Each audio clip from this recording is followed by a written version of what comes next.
Ya. Om Gudek, title-nya kamu tulis ke chat, Om Gudek. Title-nya. Gimana? Title acaranya kamu tulis di chat. Oh, sebentar. Title-nya ya. Ya.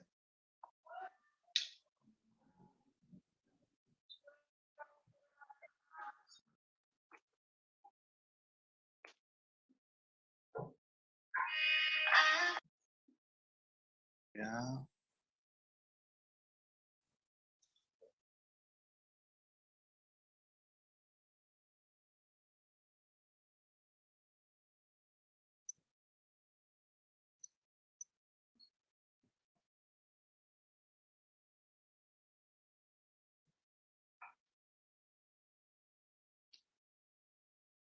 Ya, oke, Bulin.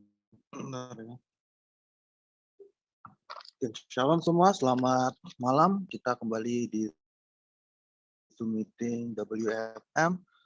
Kita akan kembali mendengar pengajaran hari Selasa kayak ini. Kita adalah Mas Dwi. Kita udah sama-sama tahu beliau yang mengajar pelajaran Ibrani di WFM juga di setiap hari Kamis. Setiap kali ini buatan juga untuk siapa ya? Sebelum kita memulainya, kita... Ya, Bapa kami di surga, kami bersyukur di malam hari ini Engkau akan mengajar kami melalui mulut hamba-Mu, Pak Dwi, yang akan mengajar kami tentang nubuatan Yesaya 53. Engkau yang mengurapi dia dengan roh kebijaksanaan, sehingga cakap mengajar kami pada malam hari ini. Terima kasih Bapak, kami juga serahkan acara ini secara live, dari awal, pertengahan, hingga akhirnya. Terpujilah nama-Mu ya Bapa di malam hari ini, esok sampai selama-lamanya. Kami telah berdoa dan bersyukur di dalam nama Putra-Mu, Yesus Kristus, yang adalah Tuhan dan Juru Selamat kami yang hidup. Yang percaya katakan amin. Amin. Amin. Oke, silakan Pak Dwi. Ya, terima kasih untuk kesempatan malam hari ini ya. Jadi kemarin itu habis mengajar itu ada bincang-bincang, suruh saya mengajar nubuatan Yesus dari PL. Nah itu kan banyak sekali dengan waktu yang sesingkat-singkatnya. Jadi saya bilang saya belum siap. Tapi kalau Yesaya 53 saya pernah khotbahkan itu. Jadi saya pilih tema ini. Tidak semua nubuatan, mungkin kapan-kapan kalau ada kesempatan lainnya. Nah, kalau kita lihat Yesaya 53 itu dimulai dari pasal 52 ayat 13 sampai 53 ayat 12 itu diberi judul Hamba yang Menderita. Nah, judulnya agak agak keren ya, hamba tapi yang menderita. Nah, ini siapa itu kan? Oke ya. Penderitaan dan kematian Kristus ini sangat penting dalam kekristenan. Ini yang menjadi ciri khas Kristen daripada agama-agama lain ya. Kalau misalnya mengajarkan kebaikan, oke lah di agama-agama lain juga ada ya. Tapi untuk kematian dan kebangkitan itu ya hanya Yesus ya, kematian kebangkitan yang menjadi pengganti atau penebus ya. Konsep penebusan itu hanya di Kristen, kalau di tempat lain ya ada ini. Jadi ini menjadi sangat penting bagi iman Kristen ya. Nah, amanat Tuhan Yesus, ya bukan amanat agung, tapi amanat Tuhan Yesus ya. Selain amanat agung, dia juga memberikan amanat untuk mengingat penderitaan dan kematian Tuhan Yesus ya melalui perjamuan kudus. Jadi setiap kali kita makan dan minum perjamuan kudus, kita selalu ingat akan penderitaan dan kematian Kristus ya. Inilah tubuhku yang diserahkan bagi kamu, perbuatlah ini jadi peringatan akan aku. Cawan ini adalah perjanjian baru yang dimeteraikan oleh darahku, berbuatlah ini setiap kali kamu meminumnya menjadi peringatan akan aku. Nah, Rasul Paulus juga berkata, sebab yang sangat penting telah kusampaikan kepadamu, yaitu apa yang telah kuterima sendiri, ialah bahwa Kristus telah mati karena dosa-dosa kita, sesuai dengan kitab suci. Nah, sesuai dengan kitab suci. Ini termasuk kitab Yesaya ini juga ya. Bahwa ia telah dikuburkan dan bahwa ia telah dibangkitkan pada hari ketiga sesuai dengan kitab suci. Jadi kematian kebangkitan Kristus, bahkan dari lahir, ya, semua itu sudah ada tertulis dalam kitab suci. Ya. Nah, kematian Kristus itu istimewa, kematian Yesus itu istimewa, ini spesial, lain daripada yang lain. Ya. Apa yang istimewa? Ya, semua orang kan mati, ya. Yang mati disalib itu banyak, bukan hanya Yesus. No? Yang mati disiksa banyak sekali, ya kan? Yang mati muda juga tentunya banyak sekali. Lalu apa yang menjadi istimewa? Kira-kira apa ya yang menjadi istimewanya dari kematian Kristus itu?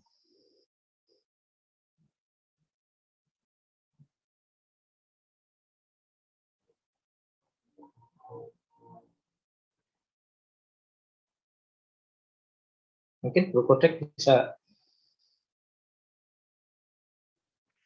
atau yang lain? Kira-kira apa yang istimewa? Kalau mati disalib saya kira banyak tuh, bukan hanya Yesus tuh. Kalau mati disiksa banyak nggak? Mati muda banyak nggak? Itu Banyak, tidak punya dosa tapi harus itu Pak. Tidak punya dosa, inosen tapi harus harus dihukum gitu Pak. Tidak punya dosa tapi juga ya bagus juga itu, karena hanya satu-satunya ya yang tidak berdosa di dunia ini hanya Yesus ya. Oke. Ya, itu salah satu jawabannya. Atau Pak Kodek ada mau memberikan masukan? Kalau orang yang karena kesalahannya dia mati masih bisa masuk akal, Pak. Tapi kalau orang yang tidak bersalah tapi mati nggak bisa diterima. Ya, berarti kayak tadi ya intinya ya. Ya, oke, itu juga salah satu ya. Nah, salah satu yang lain adalah bahwa kematian Kristus itu sudah dinubuatkan secara detail oleh nabi-nabi. Jadi selain ya itu oke jawaban tadi ya. Tapi ada juga yang menjadi istimewa karena kematiannya itu sudah dinubuatkan bahkan secara detail di dalam Perjanjian Lama ya, yang akan kita bahas itu. Ini Yesaya itu kurang lebih kan 700 sebelum Masehi ya. Jadi kira-kira 700 tahun kan peristiwa kematian itu, tapi sudah dituliskan begitu. Nah, ini ya. Jadi istimewa sekali. Nanti kita akan detail-detailnya. Nah, Daniel, kita Mazmur, Zakaria, Yesaya, jadi ada banyak sekali ya. Nanti kita tidak akan bahas satu-satu. Kita fokus yang lebih detail itu di Yesaya ini yang kita bahas ini ya. Jadi kematian Kristus yang istimewa. Selain dia tanpa dosa, tanpa salah, tapi ini juga yang menjadi istimewa ya. Detail-detail kematiannya itu juga sudah dituliskan begitu ya. Nah, judulnya itu kan hamba Tuhan yang menderita. Sebenarnya ada 4 nyanyian ya. Di dalam kitab Yesaya itu ada 4 nyanyian tentang hamba Tuhan. Di Yesaya 42 ayat 1 sampai 9 itu judulnya hamba Tuhan. 49 ayat 1 sampai 7 itu hamba Tuhan sebagai terang di tengah segala bangsa. Yesaya 50 ayat 4 sampai 11 itu ketaatan hamba Tuhan. Kemudian Yesaya 52 ayat 13 ya, ini yang kita bahas itu hamba Tuhan yang menderita. Jadi ada 4 nyanyian ya. Nah, kita ambil satu nyanyian Yesaya 50 ayat 13 sampai 53 ayat 12. Itu hamba Tuhan yang menderita. Nah, ini Yesaya 53 ini jangan coba-coba dibacakan di kalangan umum orang Yahudi ya, bisa ngamuk. Karena mereka agak sulit menerima ini. Yesaya 53 ini kan orang Kristen itu menubuatkan Yesus kan. Nah, ini bagi orang Yahudi itu sangat tidak terima itu ya. Tradisi Yahudi, interpretasi Yahudi terutama dari abad pertengahan Masehi menganggap hamba ini sebagai metafora untuk bangsa Yahudi. Nah, jadi penderitaan bangsa Yahudi itulah yang digambarkan di dalam nyanyian ini. Itu menurut versi Yahudi ya. Yahudi yang asli, Yahudi yang KW juga kayaknya sama. Tapi tradisi Kristen, orang-orang Kristen menganggap hamba yang menderita ini merupakan gambaran atau nubuat yang digenapi dalam diri Yesus Kristus. Nah, jadi ada 2 tafsiran ya. Yang Kristen ini tentang Yesus, tapi kalau orang Yahudi enggak, ini metafora untuk bangsa Yahudi. Oke ya. Jadi ada dua toh, tapi seperti judul itunya ya, flyernya itu. Untuk siapa? Apakah itu untuk orang Yahudi atau untuk satu pribadi, Yesus Kristus? Nah, kita akan lihat ya. Nanti kita akan lihat siapa sesungguhnya. Ya, boleh-boleh saja toh menafsirkan, silahkan saja. Mereka juga punya hak untuk menginterpretasi. Tapi kita juga punya dalil-dalil ya. Kenapa kok itu Yesus? Ya, siapa hamba Allah ini yang telah menderita pada mati demi mati yang dikasihi Allah dan bagi mengalahkan kuasa dosa dalam perjanjian baru, dan sampai sekarang hanya Yesus satu-satunya yang menggenapi nyanyian hamba ini. Oleh karena itu dia saja yang patut menerima pujian, hormat dan sembah tebusan Allah. Nah, ini kan tafsiran Kristen ya, lain dari Yahudi. Nanti kita lihat detail-detailnya ya. Nah, sebenarnya nyanyian hamba Tuhan menderita ini dibagi menjadi 5 bagian ya. 52 ayat 13-15 bagian pendahuluan itu menyimpulkan bahwa hamba Allah ini harus mengalami direndahkan dan dihina sebelum ia ditinggikan dan dimuliakan. Kemudian hamba Allah ini sejak awal pelayanannya sudah menderita penolakan dan dasar dari orang yang dilayani. Kemudian bagian ketiga itu orang-orang itu menyangka dia jahat dan berdosa sehingga menderita dihukum Allah, padahal dosa-dosa mereka lah yang dipikulnya. Nah, kemudian bagian keempat, demi menyelamatkan orang-orang itu ia tidak memberontak ketika ia diperlakukan sebagai penjahat. Kematiannya pun dianggap sebagai kematian yang pantas bagi penjahat. Bagian kelima itu penutup, ini mengungkapkan keberhasilan hamba Allah tersebut dalam misinya. Kematiannya tidak sia-sia karena merupakan korban penebus salah di hadapan Allah. Kematiannya berkhasiat memerdekakan para tawanan dosa. Ia bangkit kembali bagikan pahlawan yang menang perang sehingga ia berhak menerima carakan, yaitu para musuh. Nah ini ya, jadi kira-kira itu garis besarnya, gambarannya ya. Nah, yang saya mau sampaikan malam hari ini adalah detail-detailnya dari beberapa ayat yang mengapa kita sampai menganggap bahwa itu pasti Yesus bukan yang lain begitu ya. Oke, kita akan lihat satu persatu ayatnya. Nah, di ayat 3, misalnya 53, di ayat 3 ini dikatakan begini. Ia dihina dan dihindari orang, seorang yang penuh kesengsaraan dan yang biasa menderita kesakitan. Ia sangat dihina sehingga orang menutup mukanya terhadap dia, dan bagi kita pun dia tidak masuk hitungan. Nah, saya beri warna merah ini ya, kata dihina itu. Yesus dihina. Ini nubuatannya, belum tahu ya. Kalau di Yesaya kan artinya itu hanya Mesias, itu nubuat seseorang, kita belum tahu ya. Tapi intinya di sini yang dinubuatkan itu si Mesias itu dihina, mengalami penghinaan, ya kan? Nah, kalau kita bandingkan di dalam Matius 27 ayat 39 ayat sampai 44 itu berkata begini, orang-orang yang lewat di sana menghujat dia dan sambil menggelengkan kepala. Mereka berkata, hai engkau yang mau merubuhkan bait suci dan mau membangunnya kembali dalam 3 hari, selamatkanlah dirimu. Jikalau engkau anak Allah, turunlah dari salib itu. Lalu ayat selanjutnya, ini Matius 27 ya. Demikian juga imam-imam kepala bersama-sama ahli Taurat dan tua-tua mengolok-olokkan dia, dan mereka berkata, orang lain ia selamatkan, tetapi dirinya sendiri tidak dapat ia selamatkan. Ia Raja Israel, baiklah turun dari salib itu dan kami akan percaya kepadanya. Ia menaruh harapannya pada Allah, baiklah Allah menyelamatkan dia, jikalau Allah berkenan kepadanya, karena ia telah berkata, aku adalah anak Allah. Nah ini kalau di apa namanya dalam perjanjian baru mengolok-olok. Nah, kira-kira artinya ya, walaupun beda kata tapi masih satu ini ya, satu maksud ya. Dinubuatkan bahwa Mesias itu dihina. Nah, ini dikatakan diolok-olok. Di sini dihujat, menghujat, mengolok-olok. Berarti Yesus menggenapi ya. Dan yang Matius 27:39, bahkan penyamun-penyamun yang disalibkan bersama-sama dengan dia mencelanya. Nah, jadi ada kata menghujat, ada kata mengolok-olok, ada kata mencela. Nah, Yesus itu diperlakukan seperti itu, ya enggak? Berarti cocok sekali dengan ayat 3, ia dihina. Yesus mengalami penghinaan, baik dari penyamun-penyamun, baik dari imam kepala dan lain sebagainya itu ya. Kata yang dipakai itu mengolok-olok, mencela, menghujat, ya kan? Itu kan bukan pujian, semuanya itu konotasinya kan hinaan semua ya. Bahkan ini Matius 26 ayat 67. Lalu mereka meludahi mukanya dan meninjunya. Orang-orang lain memukul dia, meludahi. Ini penghinaan bukan? Kalau meludahi itu.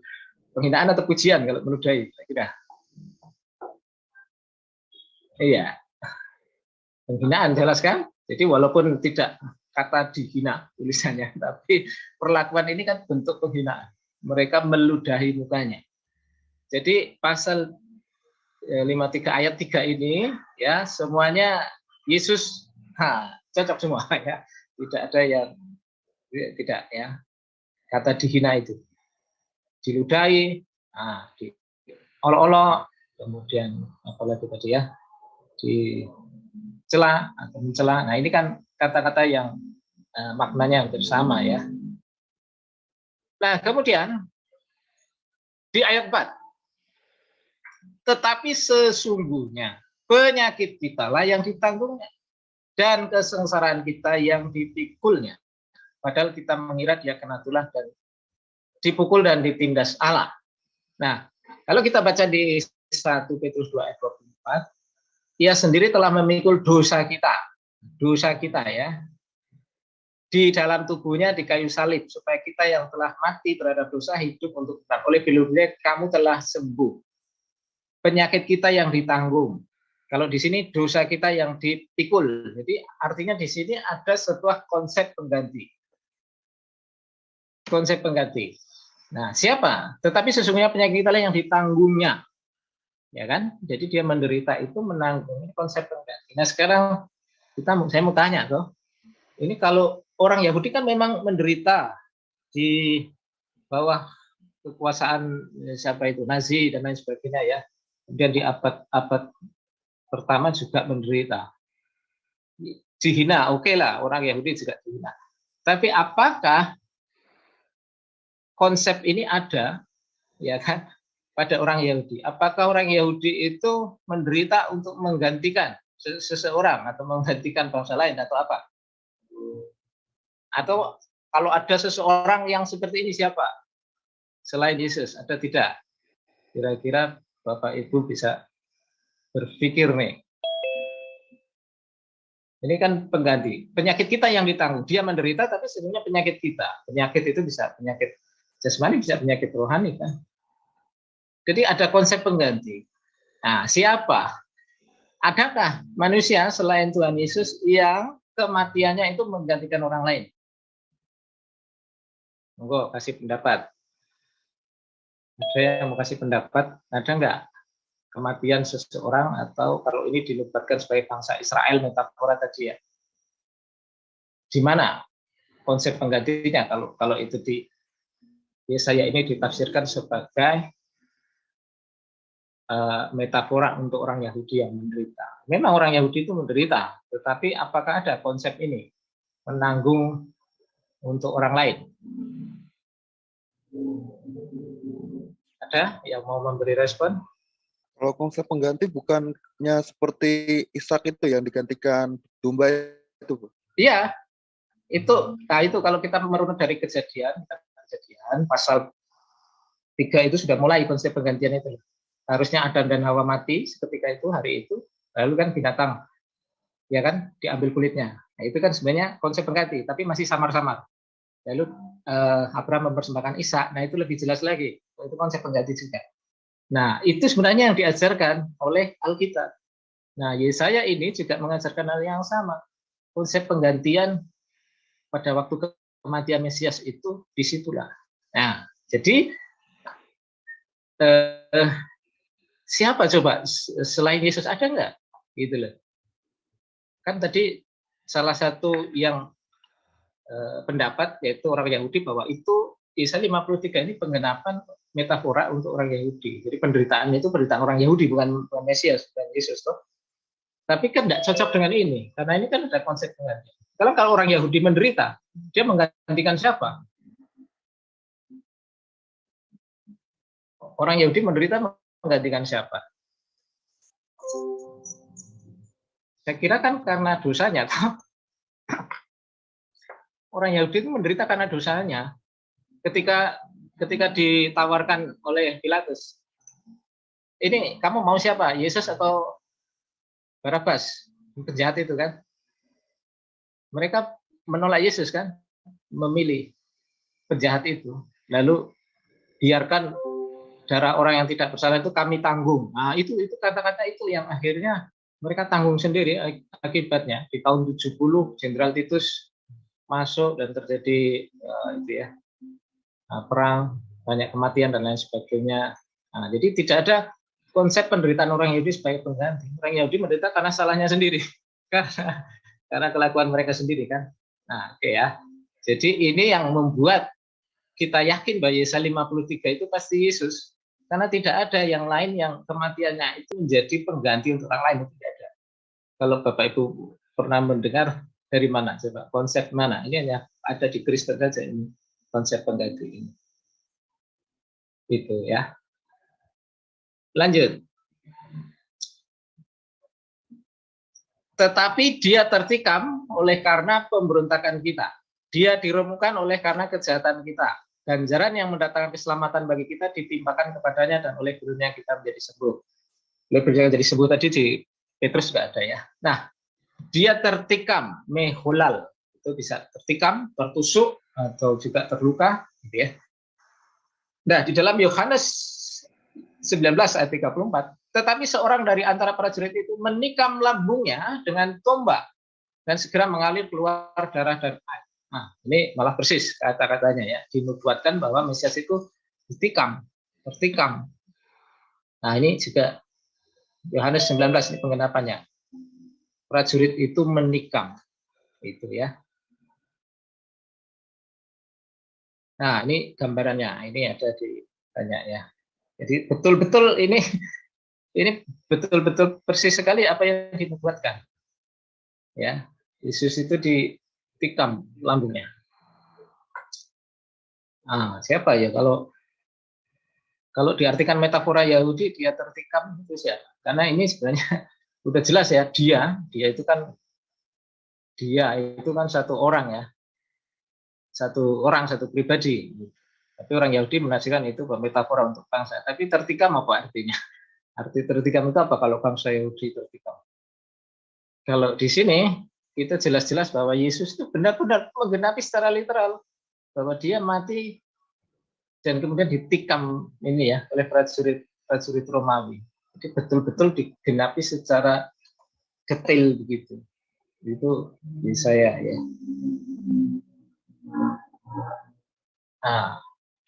Nah, ini masih di pasal di ayat yang kelima, pasal 53 ya. Ini yang warna merah, ganjaran yang mendatangkan keselamatan bagi kita. Ganjaran yang mendatangkan keselamatan bagi kita ditimpakan kepadanya. Jadi Yesus itu dihajar, tapi itu ternyata mendatangkan keselamatan bagi kita. Ya, selomenu, mendatangkan keselamatan. Salam, shalom. Itu shalom. Itu dari kata salam ini ya. Nah, kalau kita baca Roma 5 ayat 10, sebab jika kita ketika masih seteru diperdamaikan dengan Allah oleh kematian anaknya, lebih-lebih kita sekarang telah diperdamaikan, pasti akan diselamatkan oleh hidupnya. Ya, jadi walaupun kalimatnya berbeda, tapi intinya itu sama ya. Mesias itu dihajar, dibunuh, tapi itu mendatangkan keselamatan bagi kita. Nah, Roma, ini Paulus menulis bahwa kematian Yesus itu yang menyelamatkan kita. Kita akan diselamatkan oleh hidupnya. Nah, sekarang siapa selain Yesus? Kematian yang menyelamatkan, kematian siapa di dunia? Ada nggak yang punya konsep begini? Kematian seseorang menjadi juru selamat bagi orang lain. Ya kan? Ya ada toh. Kalau ini ditafsirkan sebagai orang Yahudi yang menderita, apakah orang Yahudi menderita untuk keselamatan kita? Nggak ada, ya kan? Nggak ada sangkut pautnya dengan kita, toh? Bagi orang-orang. Nah, jadi kalau Yesus memang betul-betul ini detail sekali kematiannya, itu dia ditikam, ya. Dia mati untuk menggantikan, iya. Dia mati untuk keselamatan kita manusia, iya. Jadi tidak ragu kita meyakini bahwa Yesaya 53 itu nubuat bagi Yesus. Ya. Ini menjadi pertanyaan kita, penderitaan dan kematian siapa yang mendatangkan keselamatan? Ada enggak di seluruh dunia ini kematian seseorang yang mendatangkan keselamatan? Jadi dari sini kita bisa meyakini bahwa nubuat itu ya hanya Yesus yang cocok, Pak. Karena kita tidak punya punya tokoh siapa lagi yang kita mau ajukan? Ya, boleh saja menolak Yesus, tapi siapa selain Yesus? Ada nggak yang kematiannya itu mendatangkan keselamatan? Kalau ada, silakan. Nanti kita kaji ya. Tapi selama ini saya hanya menemukan satu pribadi yang kematiannya itu mendatangkan keselamatan ya. Nah, ayat 6. Tetapi Tuhan telah menimpakan kepadanya kejahatan kita sekalian. Nah, kejahatan kita ini tadi sudah satu Petrus ya. Ia sendiri tak memikul dosa kita, yang walaupun katanya berbeda tapi nuansanya masih sama ya. Kejahatan kita, kesalahan kita, dosa kita itu yang dia tanggung itu. Ya kan? Tapi Tuhan telah memberikan kepada kejahatan kita sekalian. Gitu. Tapi kalau itu Yahudi ya kejahatan siapa? Kejahatan diri sendiri toh. Nah, itu ya. Jadi kejahatan kita yang dia tanggung, dia pikul, dan dia begitu menderita itu karena kita. Itulah yang diajarkan di Alkitab, baik PL maupun PP, itu satu prinsipnya adalah kematian sebagai pengganti ya. Yesus itu sebagai korban itu dari kata karaf, dekat. Jadi ketika dia berkorban itu dia membawa sesuatu untuk supaya kita bisa dekat kepada Allah. Nah, di ayat 7 Pak Kodek ada? Bisa tolong bacakan supaya seperti ada kehidupan. Kalau enggak, saya seperti ngomong sendiri. Ayat 7. Ayat 7 ya, saya bacakan. Ya. Dia dianiaya, tetapi dia membiarkan diri ditindas dan tidak membuka mulutnya, seperti anak domba yang dibawa ke pembantaian. Seperti induk domba yang keluh di depan orang-orang yang menggunting bulunya. Ia tidak membuka mulutnya. Iya, jadi ada kata di situ dianiaya, ya kan? Lalu saya merahin juga, ia tidak membuka mulutnya. Artinya dia tidak protes, tidak berteriak, tidak memberontak, begitu kan? Dia seperti domba yang ya menyerah saja, gitu kan? Lalu kalau kita baca di Matius 26:6-7, lalu mereka meludahi mukanya dari penghinaan dan meninjunya, dan orang-orang lain memukulnya. Ditinju, dipukul, itu kan bentuk penganiayaan. Selain nanti ada juga dicambuk, ya kan, disuruh pikul salib dan sebagainya. Jadi penderitaannya banyak sekali. Dianiaya. Yesus itu benar-benar dianiaya.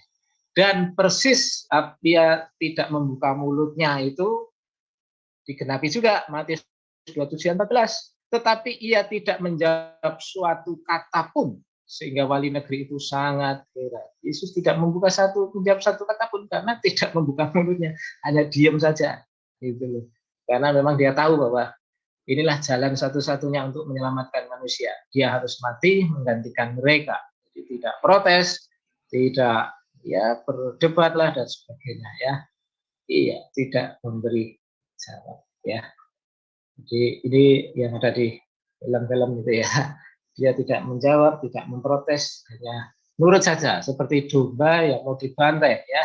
Tidak ada pemberontakan sama sekali.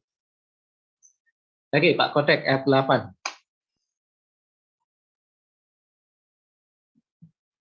Yang lain monggo. Ayat 8 ya. Ya. Baik, saya bacakan ayat 8. Sesudah penahanan dan penghukuman ia terambil, dan tentang nasibnya siapakah yang memikirkannya? Sungguh ia terputus dari negeri orang-orang hidup, dan karena pemberontakan umatku ia kena tulah. Ya, ia terputus dari negeri orang-orang hidup. Ini kan gaya bahasa puisi ya. Terputus dari negeri orang hidup, artinya dia mati gitu ya. Nah, di dalam Yohanes 19 ayat 30, sesudah Yesus meminum anggur asam itu, berkatalah ia, sudah selesai. Lalu ia menundukkan kepala dan menyerahkan nyawanya. Ini kalau bahasa kita sehari-hari langsung terus terang dia. Yesus mengecap air anggur itu, lalu berkata sudah selesai. Lalu ia menundukkan kepalanya dan meninggal. Nah, ya. Jadi intinya mati ya. Yesus itu benar-benar sampai mati gitu. Itu di ayat 8. Lalu selanjutnya silakan ayat ini juga ya. Masih di ayat 8 mati ya. Sebab dengan matinya sebagai manusia ia telah mati huntara dan sebagainya. Ini tulisan dari Paulus ya, matinya. Jadi Yesus benar-benar mati, bukan pingsan ya. Ayat 9. Monggo, siapa yang mau baca ayat 9?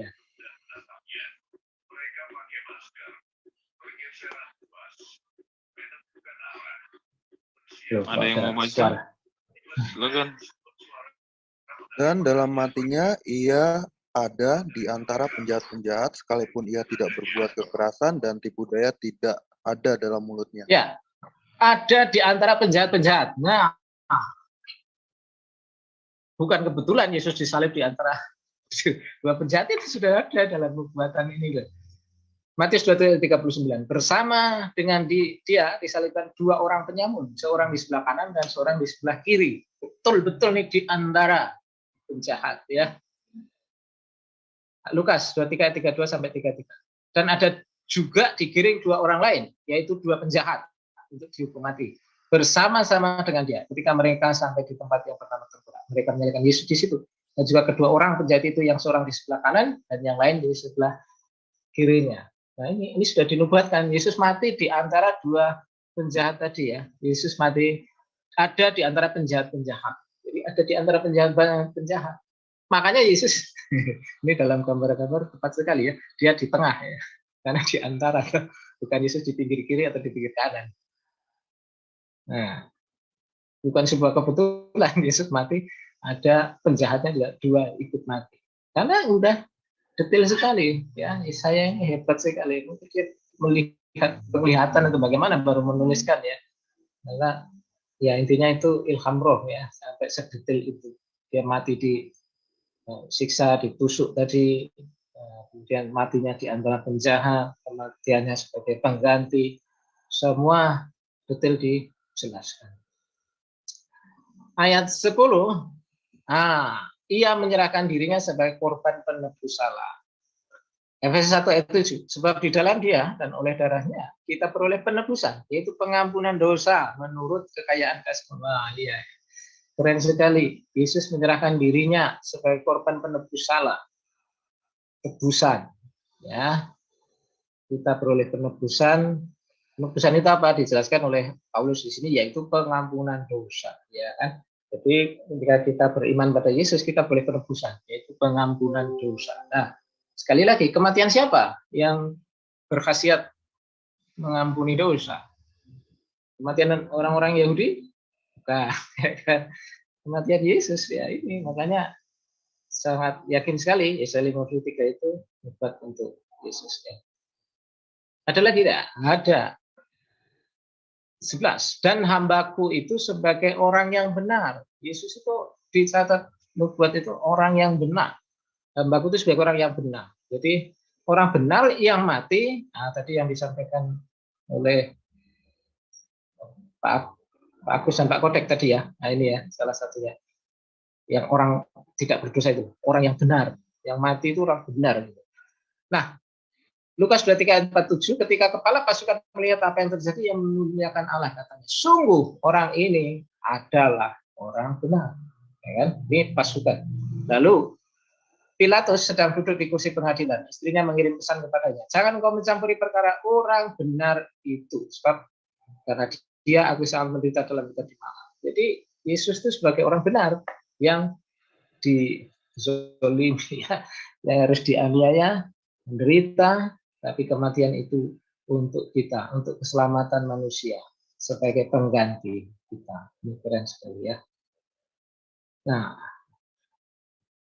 lagi Lukas 23. Kata Pilatus itu ketika kalinya kepada mereka, kejahatan apa yang sebenarnya telah dilakukan orang ini? Tidak ada suatu kesalahan pun yang kudapati padanya yang setimpal dengan hukuman mati. Tidak ada satu kesalahan pun yang kudapati setimpal, karena dia benar toh. KPR 3:14. Tetapi kamu telah menolak yang kudus dan benar serta menghendaki seorang pembunuh sebagai hadiahmu. Orang Israel malah pilih seorang penjahat toh daripada Yesus. Nah, akibatnya mereka menderita sendiri. Ya, kemudian orang benar itu akan membenarkan banyak orang oleh hikmatnya dan kejahatan mereka dia pikul. Nah, membenarkan banyak orang. 2 Korintus 5 ayat 21. Dia yang tidak mengenal dosa telah dibuatnya menjadi dosa karena kita, supaya dalam dia kita dibenarkan oleh Allah. Ya, jadi membenarkan ya. Jadi kita yang berdosa sesungguhnya, tapi kita dibenarkan karena korban Yesus. Di ayat 12. Berdoa untuk pemberontak-pemberontak. Nah, Yesus berkata, "Ya Bapa, ampunilah mereka, sebab mereka tidak tahu apa yang mereka berbuat." Keren sekali ya. Jadi ya, Yesus itu mati, dia nggak berontak, dia dianiaya, dan malah berdoa untuk pemberontak-pemberontak. Betapa kasihnya luar biasa ya. Ampuni mereka, mereka nggak tahu apa yang mereka berbuat. Nah, inilah yang paling hakiki dalam kekristenan ya. Yesus memberikan teladan ketika dalam penganiayaan, penderitaan, dia malah mendoakan, bukan mengutuki ya. Kalau kita yang menderita biasanya kan, aduh, asem nih, malah mengutuki. Yesus tidak, dia berdoa. Ya. Nah, ini penderitaan Yesus ya. Ini ada di film. Jadi hamba Tuhan yang menderita, betul-betul menderita ya, di apa namanya, cambuk gitu ya. Selain tadi dipukul, diludahi dan sebagainya. Jadi betul-betul menderita. Ya, hamba Tuhan yang menderita, jujurnya hamba Tuhan yang menderita. Penderitaannya luar biasa ya. Masih ada waktu, kita sedikit ke ini ya. Nah, ini untuk tinjauan medis, ini juga seberapa menderitanya Kristus itu ya. Nah, kalau kita melihat ketika membaca, maksud saya ya, ketika Yesus ada di Taman Getsemani itu, dia kan mengeluarkan peluh yang seperti titik-titik darah yang bertetesan ke tanah. Nah, apa sebenarnya? Itu kalau dalam dunia medis itu dikenal sebagai hematidrosis. Hematidrosis itu adalah kondisi di mana terjadi pecah pembuluh darah kapiler di sekitar kelenjar keringat dan membuat darah keluar dari saluran keringat yang terjadi saat orang menghadapi kematian atau kondisi stres. Jadi ketika Yesus di Taman Getsemani, ini perjuangan di Taman Getsemani ini yang sangat membuat dia tertekan, stres sampai keluar keringat darah. Itu dalam dunia medis disebut hematidrosis. Itu pernah terjadi, ada orang yang naik pesawat ketakutan karena saking takutnya keluar darah dari pembuluh. Nah, itu sebenarnya adalah pembuluh darah yang pecah gitu, karena tekanannya begitu luar biasa ya, ketakutan dan lain sebagainya. Itu dialami oleh Tuhan Yesus ya. Jadi hamba Tuhan yang menderita, betul-betul menderita. Ya. Nah, ini ya. Ini dapat terjadi pada orang yang menanti eksekusi hukuman mati, akan maju berperang, menghadapi badai di laut. Nah, orang-orang yang mau menghadapi kematian, ini bisa terjadi, meneteskan darah, ya, karena pembuluh darahnya yang pecah. Gitu. Jumlah darah yang keluar biasanya minimal, tetapi akan mengakibatkan kulit menjadi sangat rapuh. Ya, tidak banyak sih, itu hanya menetes-netes, tapi kulitnya jadi rapuh. Ini ya, kira-kira gambarnya seperti itu. Ini penderitaan awal ya di Getsemani sebelum disalib. Lalu cambuk Romawi, ya, alat pencambukan disebut flagrum. Nah, flagrum itu cambuk pendek terdiri dari beberapa lembar kulit tebal dan berat yang ujungnya masing-masing diikat 2 bulat timah. Yang masing-masing diikati 2 bulat timah kecil atau serpihan tajam tulang domba.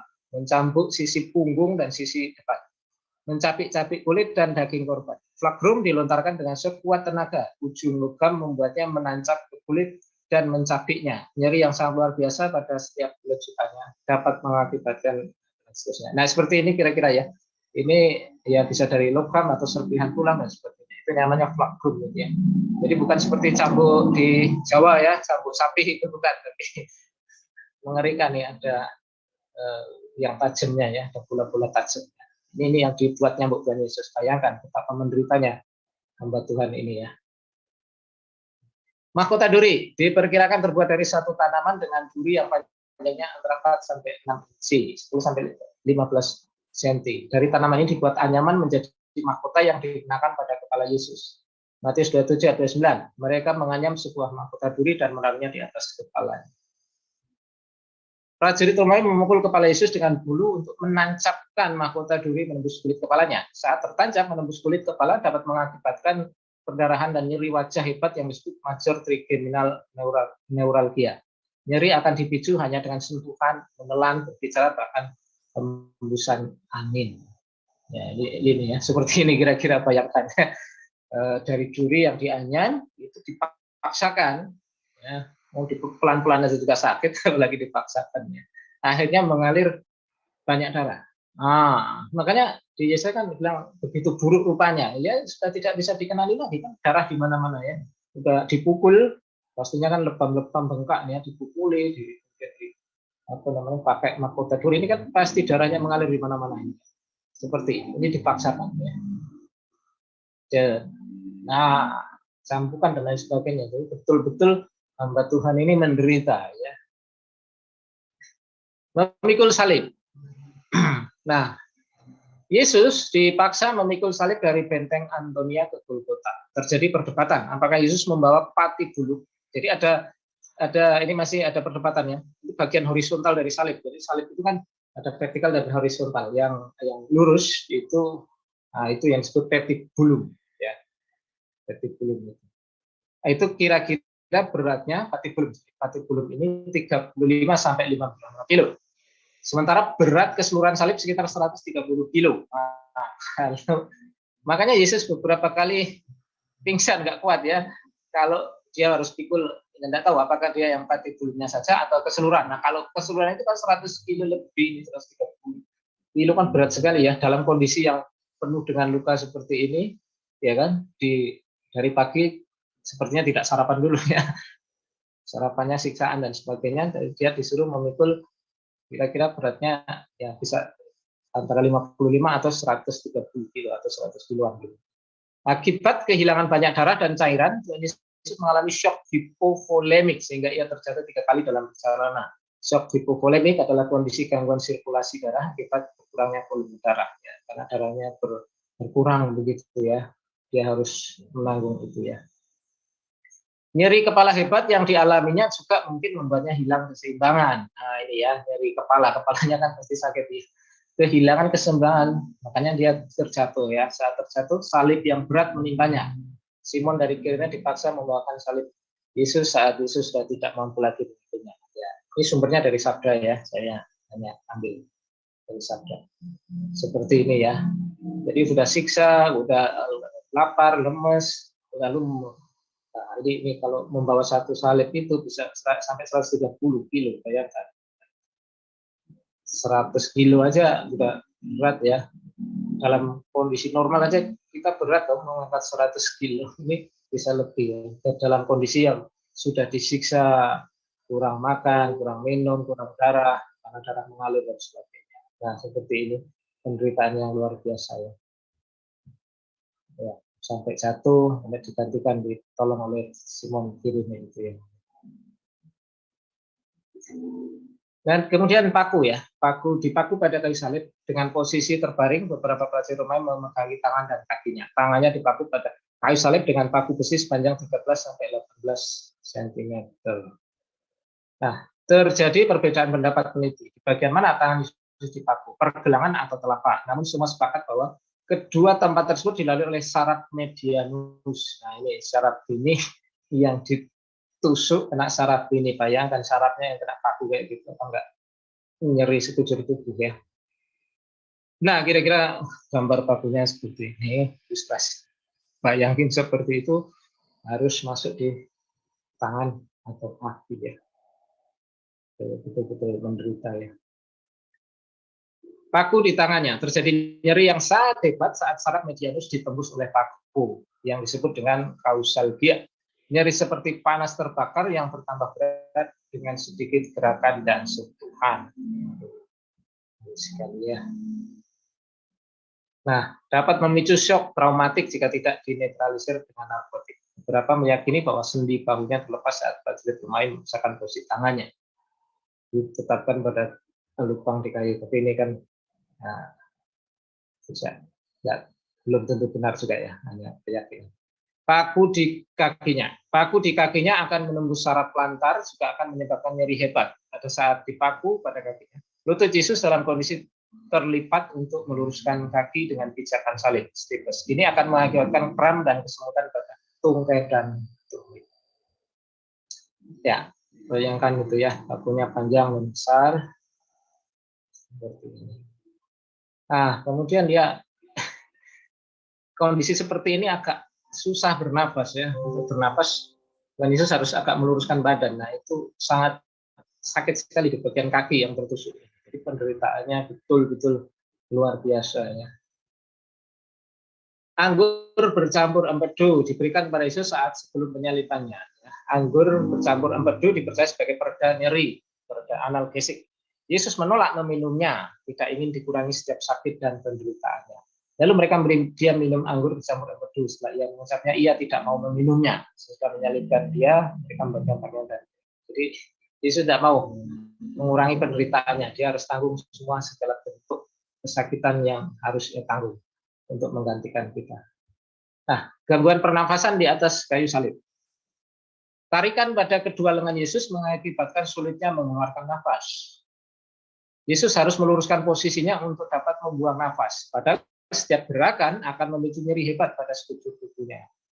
Jadi ketika dia mau bernafas, dia harus luruskan begitu. Nah, bayangkan ketika meluruskan itu kan kakinya, tumpuan di kaki itu kan berat ya, ditahan oleh paku tadi. Wah, bayangkan itu betapa menderitanya hamba Tuhan ini. Akhirnya Yesus wafat ya. Setelah 6 jam disalibkan, Yesus wafat. Bayangkan 6 jam disalib. Aduh, luar biasa ya. Dugaan penyebab kematian Yesus, kesulitan bernafas, tidak cukup kuat. Kesulitan bernafas tidak cukup kuat alasannya. Efusi perikardium, penumpukan cairan pada jantung akibat cedera jantung atau karena kerja jantung yang berlebihan akibat stres. Shock hipovolemik, gangguan sirkulasi darah. Ya, penyebab matinya ya banyak sekali yang sudah disiksa sedemikian rupa ya. Kehilangan banyak darah, pendarahan luar dan organ dalam, dehidrasi, keringat, muntah, tidak makan dan minum. Yesus berseru pula dengan suara nyaring lalu menyerahkan nyawa. Yesus tidak mati, dia menyerahkan nyawanya. Karena dia berpuasa atau dia serahkan nyawanya. Akhirnya mati juga. Nah, ini gambarnya seperti itu ya. Lambung Yesus ditikam. Prajurit Romawi melakukan ini untuk memastikan Yesus telah mati, menusuk lambung untuk mengenai jantung, atrium kanan. Kemungkinan tombak ditusuk sambil diputar sehingga menimbulkan luka yang lebar. 1934. Tetapi seorang dari antara prajurit itu menikam lambungnya dengan tombak dan segera mengalir keluar. Nah, ini tepat sekali yang saya sampaikan ya, dia tertikam. Campuran air dan darah. Keluarnya cairan kemungkinan terjadi akibat adanya penumpukan cairan pada selaput paru, efusi pleura, atau pada selaput jantung, efusi perikardium. Cairan ini tercampur dengan darah dari jantungnya. Yesus meneteskan darahnya sampai penghabisan. Habis darahnya ya. Nah, ini campuran air dan darah. Keluarnya cairan kemungkinan terjadi akibat adanya penumpukan cairan pada selaput paru atau pada selaput jantung. Cairan ini bercampur dengan darah dari jantung. Terus meneteskan darahnya sampai bisa. Jadi sepertinya tombaknya itu menembus ke jantungnya. Oke, saksi mata penderitaan Kristus. Nah, banyak saksi matanya. Yesus itu bukan, penyaliban itu bukan mitos ya, saksi mata. Hanas, mertua Kayafas, imam besar Kayafas bersama semua imam kepala, ahli-ahli Taurat dan tua-tua. Simon Petrus bersama seorang murid lain dan pengawal-pengawal, prajurit-prajurit, serdadu-serdadu, Pontius Pilatus, macam-macam saksi mata itu Yesus itu. Nah, seluruh rakyat atau orang banyak, orang-orang Yahudi yang ingin Yesus disalibkan, yang demo-demo itu kan saksi mata semua itu. Salibkan dia, salibkan dia. Kemudian 2 orang penjahat, penyamun, ini juga saksi mata. Simon orang Kirene, ini juga saksi mata. Perempuan penyamun itu Yesus dari Galilea, di antaranya Maria ibu Yesus, Salome, Maria Magdalena, Maria ibu Yakobus, dan Yusuf dan murid. Wah, banyak sekali saksi matanya. Jadi ini tidak diragukan ya. Kemudian kesaksian dari luar Alkitab juga ada ya. Kematian Kristus itu bukan hanya di dalam Alkitab saja. Flavius Josephus itu sejarawan Yahudi, orang Yahudi ini mencatat, memberikan kesaksian dalam bukunya. Nah, ini Antiquities of the Jews Book. Nah, itu bacanya bagaimana? Ya, buku Yahudi nih, Flavius Josephus, sejarawan itu ya. Ini tulisannya begini, pada masa inilah muncul Yesus, orang yang bijaksana, kalau boleh dia disebut manusia, karena dia adalah seorang yang mengerjakan perbuatan-perbuatan yang menakjubkan dan seorang guru bagi mereka yang menerima kebenaran yang menyenangkan. Dia telah memikat banyak orang Yahudi dan orang Yunani. Dia ini adalah Kristus, dia ini adalah Kristus. Wah, ini sudah langsung ya, orang Yahudi sendiri. Dan ketika Pilatus atas desakan orang penting di antara kita telah menghukumnya menghukumnya ini di kayu salib. Mereka yang sejak semula mengasihinya tidak berhenti mengasihinya, karena pada hari ketiga dia telah menampakkan diri kepada mereka dalam keadaan hidup kembali. Jadi kebangkitannya juga ditulis ya. Para nabi Allah menubuatkan hal ini dan berbicara tentang aneka hal ajaib tentang dia, dan klan Kristen demikian disebut namanya masih bertahan sampai hari ini. Ini orang Yahudi, ya, Flavius Josephus. Kemudian Cornelius Tacitus, ini sejarawan Roma. Ini dia menulis ya. Nah, saya bacakan yang kitab saja. Kristus, dari mana nama ini berasal, yang menderita hukuman yang ekstrim, dieksekusi dalam pemerintahan Tiberius di tangan prokurator kita Pontius Pilatus. Dan sebuah ketidakmasukakalan yang banyak mencelakakan, karena ketika dicek pada waktu itu meletus lagi tidak hanya di Yuda bertahun kejahatan ini dan seterusnya ya. Tapi intinya ini menuliskan bahwa Yesus mati ya pada zaman Pontius Pilatus. Kemudian Lucianus dari Samosata, seorang filsuf dan sejarawan Yunani. Ya, ini orang Yunani sudah tulis ya. Sekarang dia menemukan para imam dan ahli Taurat dari 11 orang Kristen di Palestina dan mengambil keyakinan aneh mereka. Saya dapat memberitahu Anda, ia dapat menjawab keyakinan mereka akan berulang. Nabi, penatua, pemimpin sinagog, dia adalah kesemuanya sekaligus dan seterusnya. Nah, terus kemudian terakhir nih, para tokoh terkemuka memperkenalkan ritus baru mereka dan disalibkan berdasarkan masalah tersebut. Nah, Yesus disalib ini sejarawan Yunani ya.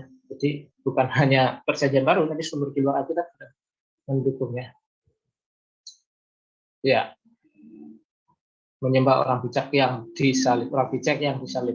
Oke, jadi intinya itu ya, Yesus mati dan Kristus begitu menderita untuk kita. Masihkah kita bertekun dalam dosa? Ini teman. Kristus rela mati untuk kita. Maukah kita hidup untuk Dia? Nggak usah mati untuk Dia, ya kan? Tapi hiduplah untuk Dia. Dan akhirnya, pada akhirnya Yesus tidak mati ya, dia tidak di sini. He is risen. Dia bangkit. Ini bukti kemenangan Yesus. Ya, baik itu yang saya sampaikan bahwa Yesaya 53. Silakan kalau mau ditafsirkan kepada siapapun, tapi apakah betul secara detail itu? Tapi kalau Yesus betul secara detail menggenapi semua, baik dihina, ditikam, kematiannya seperti apa, kematian di antara penjahat dan lain sebagainya. Oke, sampai di sini materi saya. Ada yang mau berpendapat ya, monggo Pak. Oke. Ya. Teman-teman kalau mau bertanya silakan raise dulu ya teman-teman ya.